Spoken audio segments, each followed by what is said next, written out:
Good evening, everyone. I'm Dave Robinson. I'm the Democratic candidate for Congressional District 2. I am running against Joe Wilson, and I am trying to earn your vote this November 5th. I had put some information. I want to start off here. I put some information on social media. Some of the, because of the storm and things like that, some of the times on the ways to vote has changed. So we're going to correct some of those things on our social media platforms. But thank you so much for joining in with me this evening. I truly appreciate it. It's something I've been doing for this podcast I've been doing for the last several weeks. My goal is to be able to reach out to my future constituents. I really believe after this election, I will win, and that I will continue this podcast is something that will be part of who I am. A person to be able to speak with our constituents. One of the things I have learned since I've been living in the Congressional District all my life, been born and raised here in Columbia, South Carolina. Like I tell many people, I've lived in Congressional District 6 as well as 2 in my adult life. But what I have learned since I've been in Congressional District 2 is the representation is not there for everyone in our district. So, of course, that's very, very dear to me in my heart to make sure that I'm doing stuff like this to make sure that we're talking to constituents. A lot of times, people who's running for office or who's in office, a lot of times people come to them and say, "Hey, what would you do for me?" And we can tell you what we'd do for you, but at the same time, representatives need to know what the people want from them. And so, this is a way to be able to do that for the constituent to be able to reach out to me to tell me what you want to see in your representative, what matters to you, what you don't like, and things that's happening in this country. Because it's not. I'm running for out of South Carolina. I'm running for Congressional District 2, but what we do in Congress affects the whole entire country. So again, we want to make sure that we're representing our district, but also representing the country to make sure that we're implementing laws and legislation that benefits the people and not self-interest and not the banks. And so again, thank you so much for joining in with me. Again, I'm Dave Robinson. I'm Democratic candidate for Congressional District 2. To give you a little background by myself, again, born and raised here in South Carolina, Columbia, South Carolina native. From a single parent home. I myself have been a single parent. Opened up a business into truck driving. Gave that business up when I joined the military because I knew the military at the time in Iraq needed truck drivers. So I decided to do so. I served my country. Did get injured in the process in Afghanistan, but ended my career quickly. But the thing is, hey, look, once I raised my right hand, it's something that I feel for the rest of our life. What we do as military folks and with anybody who come into service is that we're doing this for life. We're defending our Constitution, our way of life, and to make sure that it's something that's continuing and not just something that you do when you raise your right hand and you retire out the military, for instance. It's a lifelong thing. I've just been fortunate to be able to lend my hand to service again. Something that you're doing, you're representing something bigger than yourself. And so this run for congressional office has given me another opportunity to serve our people and our country. So again, thank you so much for joining in. I'm talking about today. I've been talking about quality, lowering our healthcare and prescription costs. I have been going through 5 bullet points. I'm gonna put it up on the screen here. I started off with defending democracy, and then I have done protecting women's reproductive rights. Last week I did providing quality education in every zip code. And so today I will be talking about lowering healthcare and prescription costs. Next week, of course, I'll be speaking about the safeguarding of our infrastructure. That is something very uh, timely right now. You know what happened with the storm that just passed in Helene. I've just heard of one of the legislators the other day speaking on a press conference, speaking about how he's blaming the storm itself on the failing infrastructure in our state.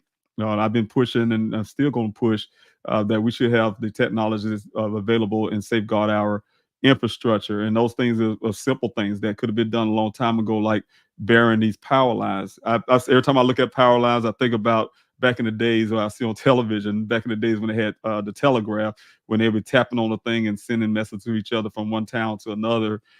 They're still utilizing telephone poles. It's ugly cosmetic to me, but one of the biggest parts is that things like what happened with the storm, for instance, caused a lot of electricity to go out when these trees hit those power lines, and then the crews cannot get to these families fast enough that putting people's lives in jeopardy, especially those, again, to go back to what we are talking about today. What's going to be the topic is providing lowering healthcare and prescription costs, but also in the whole realm of healthcare.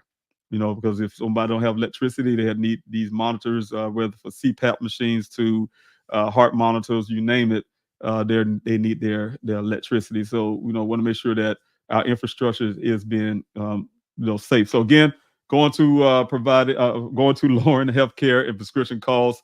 I again, a person like myself, being a veteran, knows the importance of cost, and also when being a single parent, I have one of the things that was very helpful in deciding to join the military as well is providing health care for my children.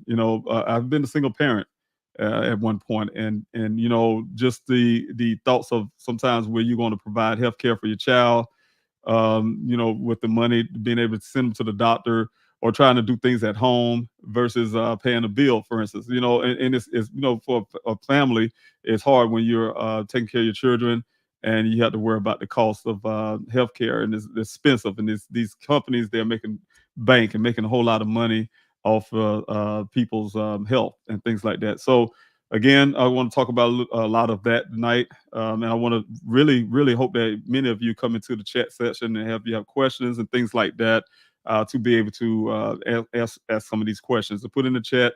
I see Latoria. Thanks so much. I see you there on the Instagram side. Thanks so much. And I really appreciate you and your mother and your dad. So every time I see you, I really appreciate your support, whether it's for my son and also my congressional run. So I really appreciate you and your family. I love y'all very much. And also for those who are on the Instagram, well, on the Facebook and YouTube and also the X. Those who are watching right now, thank you so much. I really appreciate you joining in. And again, I can't put those on Instagram on the screen, but I can put the rest of you on the screen if you have any questions, you want to make any comments and things like that. So, all right, I'm going to jump right on into it. Yes, right here. I do want to talk about a few things. We have VP Kamala Harris is running for office now. She's running to be president, and one of the things is when you're running for office, and you have someone that will definitely defend our democracy, preserve our constitution. I want to start right here. We have differences in policies. People do. When I say the Republicans and Democrats have different in policies, but at the same time, we definitely know that we're, first of all, Americans first, right? Over party. And so what I'm saying is, in the climate that we have now, just living the length of time I have lived in this country, I have not seen so much separation. It's almost like I'm just a Republican and that's just it. I'm a Democrat. That's it. We have our policy difference, but like I'm saying, I remember back when I was really dissatisfied with the Bush administration. I use that example when I was driving trucks, and I saw the way the gas prices shot up. We have never been down to $1 a gallon since President Bush came into office. The second one, the younger Bush, and though the policies was there and it was wrecking the country, and we went through a great recession and everything. I have never in my mind thought that he would try to overthrow the government and things like that. We didn't see the kind of discourse that we see now, almost like the Bloods and the Crips. I wear my red and I wear my blue, and we're fighting amongst each other. We never seen those type things until I want to say that one person's name until he became president, and we start seeing these kind of things where people refusing to see the benefits of their own, things they need for themselves, and then we can come together, whether you're a Democrat or Republican, and really work together and get some solutions to these problems that we have. So I'm saying all of that to say that though I am a Democrat, I believe in democratic values. There are some policies that I believe in that will help the American people. It's a genuine field for me. It's something that, just like serving the country, you don't go out to try to harm other Americans. You try to go out and serve Americans. So, of course, when I see those policies that I feel are beneficial to our country, those are what I stand behind. Like the ACH. I stand behind the ACH, Affordable Care Act, because now millions people who could not have insurance in the past now have it. I have a child with asthma. When I was a single parent, would never be covered other in the past when you don't have the ACH there to help you get insurance for your child with asthma. So again, again, I really know when things are really helping people. So that's what I would like to stand behind, especially when it happened our Americans and our citizens in our states. So to go back to this, Kamala, of course, the Biden Harris administration have produced a lot of things. We had President Obama first with ACH, but to piggyback on that, the Biden Harris has been putting some things in place that we definitely enjoy now. Like I said, I want to make sure and it comes in terms of healthcare is where I'm going, and so I want to put this back on the screen. Um, when we're talking about healthcare, we definitely want to make sure we're doing everything. So I'll say back in Kamala for those who definitely would be voting for Kamala Harris, for instance, and believe in the policies that she have. Just like I say, keeping the Affordable Care Act and capping the insulin costs, and then going further than that to try to make sure that because again, we want to make sure we're back in certain policies. But again, Kamala, she cannot do it alone. If she become president, she cannot implement these policies. She cannot do these alone because it takes the act of Congress. Congress has the purse. We have to create the laws. And so, of course, we want to make sure we have representatives and senators that will be in place to make sure these policies are being implemented. So again, to make sure we're safeguarding and protecting our basic rights, and our basic right is healthcare. Make sure we're protecting those. So again, we're gonna go back here, and I want to explain that reason why I put this here back in Kamala. Medicare drug price negotiation. For the first time, Medicare is able to negotiate drug prices, which will save seniors and other beneficiaries $1.5 billion out of pocket, costs starting in 2026. The Biden-Harris administration aims to negotiate prices on up to 20 drugs annually, further reducing costs of life-saving treatments like those of heart disease, cancer, and diabetes. $35, and we already know about the $35 insulin cap.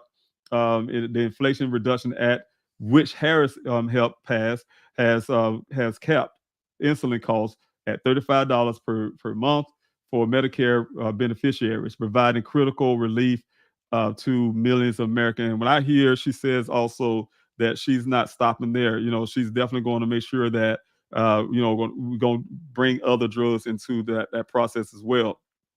$2,000 cap on out-of-the-pocket costs starting in 2025.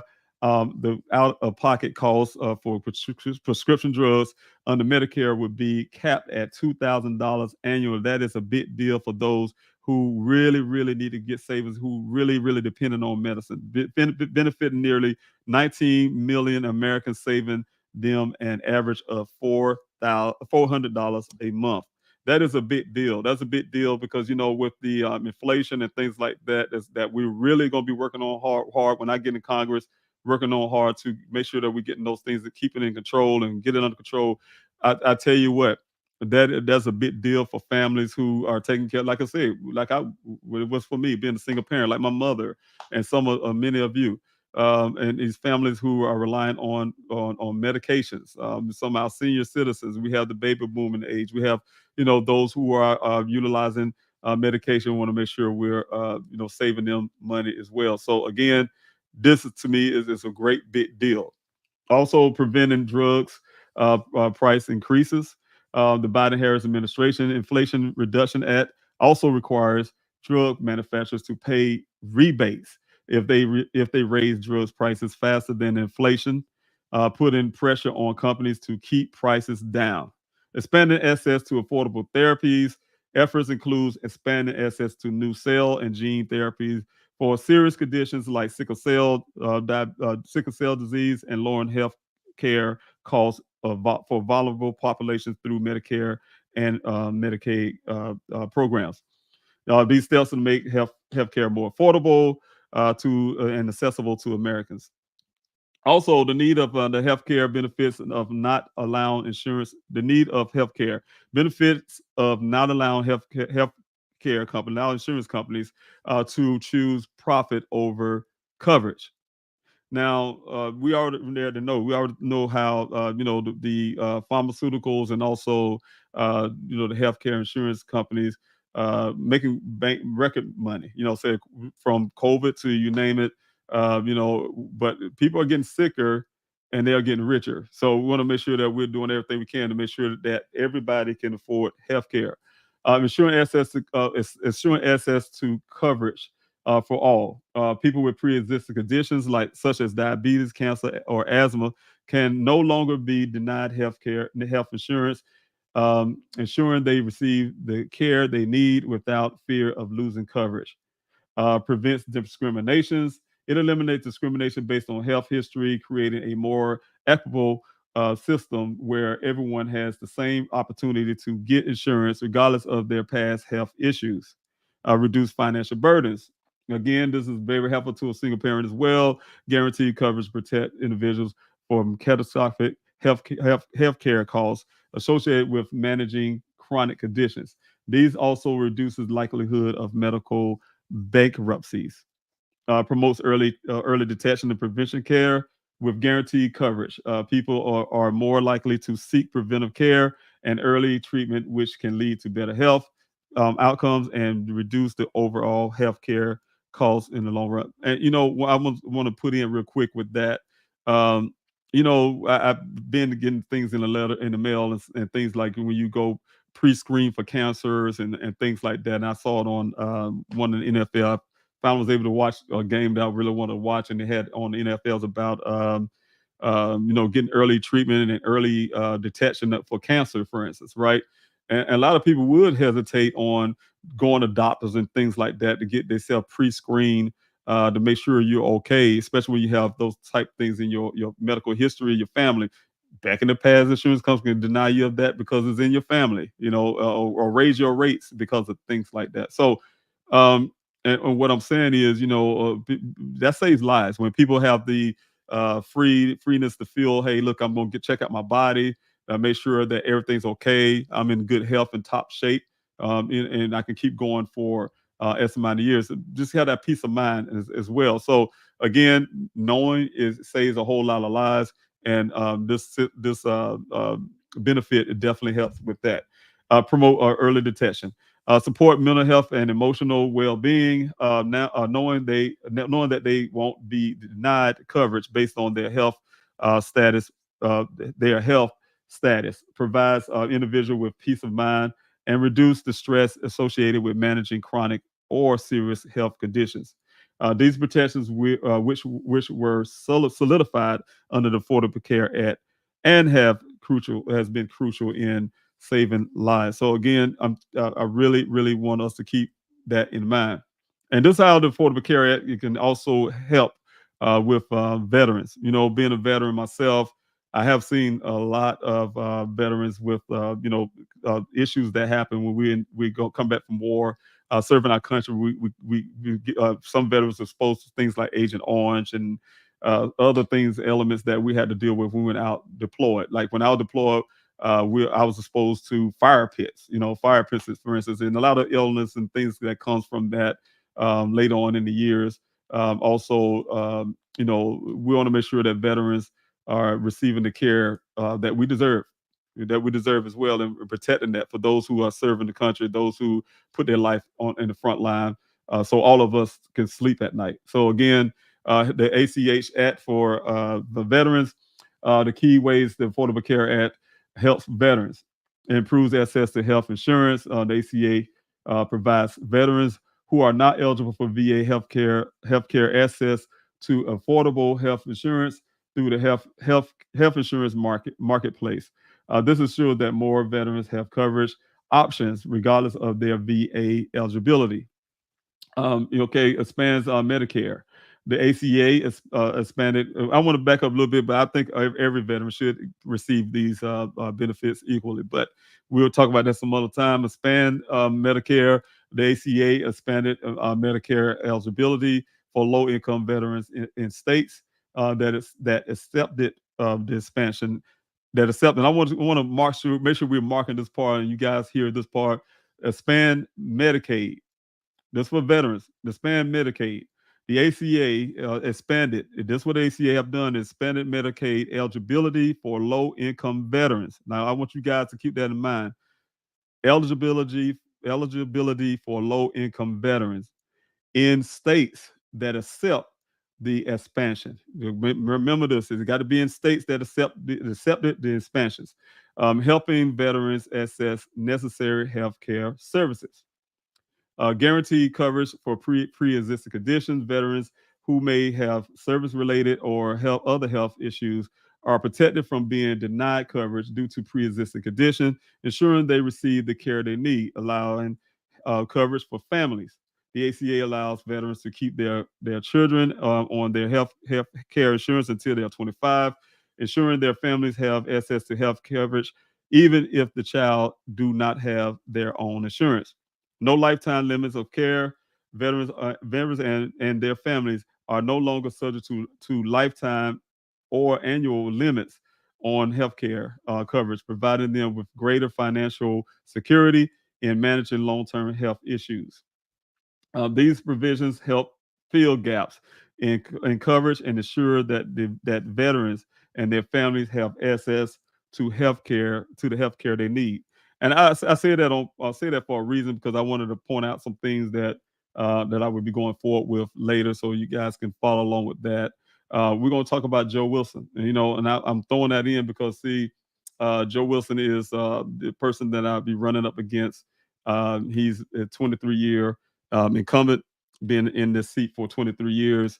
And I often like to say, if in anything, he could say what he wants to today. He gave you a record of what he had done for 23 years. And what I'm saying is, you can't expect something different if you haven't seen a change. Since he's been in office, I haven't seen him ever come in my district, when I'm my part of the district. Never visit our community. Just for running for office, it's another testament to that. Just for running for office. And I want to back up, because when I in Congressional District 2, as an adult raising my children, I have never seen him into some of the school meetings I had to go to for my children, to the community meetings, community events. And when I say my community, I would not say what he haven't done for the district in the different areas of the district, but I just know in our community, you wouldn't even hear of a Joe Wilson. And I know when I was, before, when my son went missing, I ended up deciding to run for office here. I didn't know who Joe Wilson was. Somebody had to remind me, say, hey, he's that guy that called President Obama. And this somebody out in West, and this person lived out in California. Joe Wilson is the guy that called President Obama a liar and say the unit address. And the more for them, especially a veteran, we look at, look, the office of a presidency is, you have to respect the office. You may not like the person, but you definitely have to respect the office, right? And with that disrespect in the State of the Union, it would have been something outside of that event, like they do in public. Hey, you say what you want to say on the news coverage and things like that. But when you're doing it in the sight of Congress, in the halls of Congress, that was a disrespect and embarrass our state as well. People don't stop talking about that. I mean, no matter where I go, people keep talking about that. So that's the only reason why I knew who he was, running for office, and they say, hey, this is the guy that I'm actually running against. And even now, the guy's still showing me, even as a constituent, before being in office here, that I'm going to win. He showed me again who he is, in my opinion. And that was a person that did not show up for communities he thinks is important, that should be important. And the reason why I say that, because since I've been running in the primaries, and as well as now, outside the primary, there were two events by the NAACP that invited Joe Wilson out there to a forum, just to talk to the community, to tell us what he's about, what he's running. He's also running for office. What he's about. He didn't even bother to come to either one of those, because the way I take it as a Black American, we don't matter to him. He don't need our votes. We don't matter. Our opinions don't matter, and it's evident when I ride past his office. I didn't know it at the time. You guys can go visit if you want to. I was out there on Sunset Boulevard area, just riding along the road with my campaign signs on my vehicle. And the first thing I was doing was giving out flyers and to let everybody know I'm running, running for office. And I kept passing this one place, and I thought it was a little house, but it was this placard with Donald Trump flags and his I mean, big sign. And I was always passed by this place all the time. I said that person really loved Trump, and one person really loved Trump, and I was wondering how this person could even get in the front door. It had so much stuff plastered all over it, just Trump, Trump, Trump, Trump. And so somebody told me, said, no, that's Joe Wilson's office. And that was very offensive. It's very offensive because Joe Wilson do not represent Donald Trump. First of all, he represents Congressional District 2. He represents me. He represents you. He represents everybody, the people that don't vote for him and those who vote for him. He represents everybody in the district, and he's not showing that. So he's showing who he just represents as one person, and that's not indicative of what South Carolina need. If you're gonna make a vote, you vote for things that is representative of your district. Hey, look, we need a hate crimes bill in our district, I mean, in our state. He voted against that. We're one of the only two states in the whole country that don't have a hate crime bill, and he voted against it. The Affordable Care Act that we're talking about right now, he voted against that. So I want to talk about that real quick, and we're going to go into that. And I have to go on that because, again, this is who I'm running against. Joe Wilson, Representative Joe Wilson from South Carolina, has consistently voted against the Affordable Care Act, including provisions that expanded Medicaid eligibility. His opposition is aligned with most Republican lawmakers who have sought to repeal the ACA and its Medicaid expansion, which was designed to help low-income individuals, including veterans. And that's why I wanted you guys to remember that, including veterans, access to health care services. South Carolina remains one of the states that has not adopted Medicaid expansion, leaving many individuals without access to the affordable care. And so, again, I wanted to point out parts of that because again, you're representing an entire state. You're not just for your party. And also, I want to make sure everybody understand if you're a Republican or a conservative, independent, or even a Democrat that really listen to what I'm saying right now. If you want to look at all the issues when it comes to things like that here in South Carolina, you cannot say the Democrats done it. We have not have been in control of the state house here in the state, and for I think since the '90s, and so anything that passed in that building for our state on the state level, you got to blame the Republicans. This is a Republican state, meaning that people we have the numbers to make it a Democratic state, or at least make it 50-50. People, if we go out to the polls and actually vote, and we actually get people who don't believe in voting actually to go out and vote, we can change some things in the legislature down in the state house and things like that. But as it stands right now, yes, the Republicans have been in control a long time. So if there's any things, the issues and things you see where the cost of this going up, you cannot blame a Democrat for that because don't have no power. Again, when it comes to the ACA, it's the same thing. We see the voting history. You see, the voting history is not indicative of everybody in the district and everybody in the state. I don't know who's your representative. If you listen to me, you're not in Congressional District 2. But if it's a Republican, it's not indicative of the state. It's indicative of a party. If Trump say this, for instance, that's what they do. It's not about what my state need at this moment. Not just for if it's Democrat or Republican. It's something that we definitely need. So we need this expansion. We need these things. So again, when you're voting against the interests of the people and making sure that we are all covered, that is a problem. So again, South Carolina remains one of the states that has not adopted Medicaid expansion, leaving many individuals without access to affordable health care coverage. Joe Wilson, again, voting history in South Carolina CD2 health, Medicare, and Medicaid funding reductions. Wilson has repeatedly backed Republican budget proposals that called for cuts in Medicaid and changes in Medicare. For those who love their Medicaid, and they need it on Medicare, and I know a lot of senior citizens are dependent on it. Joe Wilson has voted to cut it. Such as introduction to voucher programs or block grants, which could lead to reduced funding for these programs over time.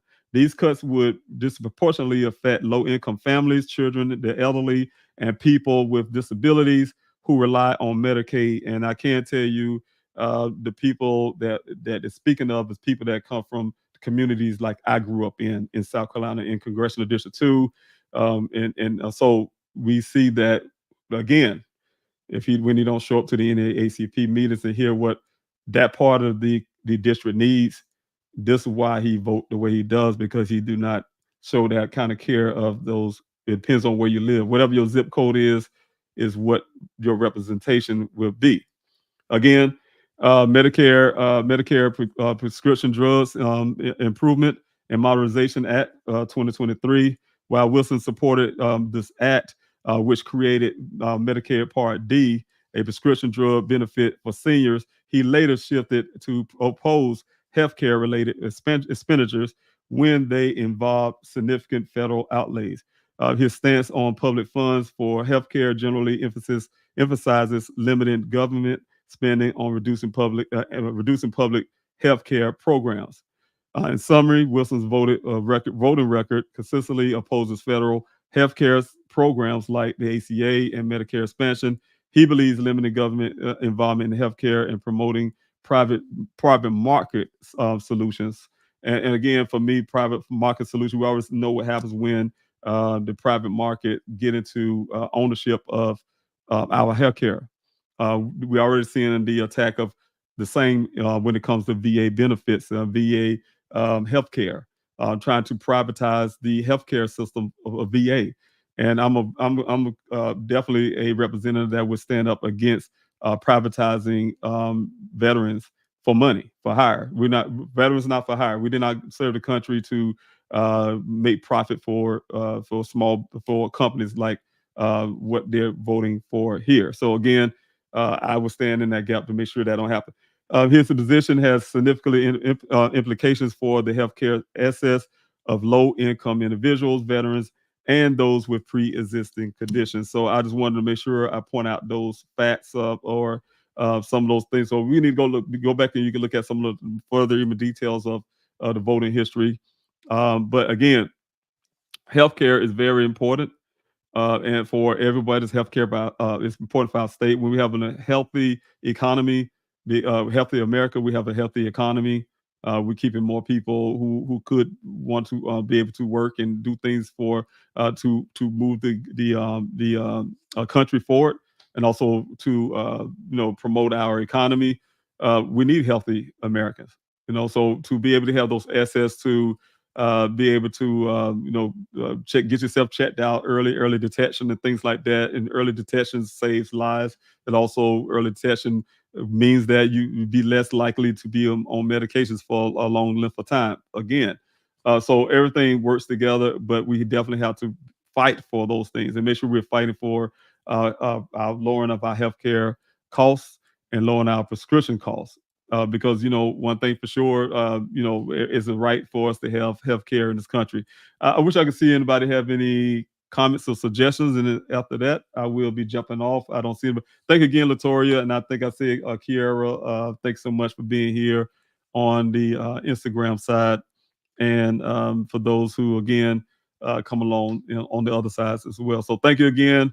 I'm David Robinson. I'm the Democratic candidate, and I want to say that right here. I put this up, and I'm kind of hesitant on putting on how to vote here. This is some of the information that I had about the voting, and I just know I think they did some changes on this, but whatever the parts that is still true, you guys have. I'm going to say this here. You have the absentee vote. You can look into the early voting that will be from October 21st, I believe, to if they didn't change that one to November 2nd. And also the election day definitely is not changing. That is November the 5th. And also you can go to scvotes.gov. You can go to votescblue.com for more information about your voting. Now, I can tell you also with everything said about voting, there are positions of people who will try their best to get you off that voting list. So make sure you check your registration and make sure you check that you're still there, because I've been counting on it. I just go up to. I already know I go every time I vote. I vote on every election. I go to the same place every time, and I just go there with my ID, and I don't even think about it. Go think about checking because I've been doing it so long. but you need to check it anyway to make sure that you haven't been somehow bumped off your registration. So make sure you check your registration often, and make sure that you're good to go on election day. And but I hope I win your vote. I really want to work for the people. Again, that's what this whole forum is about. Some things you hear me say, that's my position. At the same time, I would like to hear what your thoughts are. And as a candidate, I will definitely be listening to my constituents.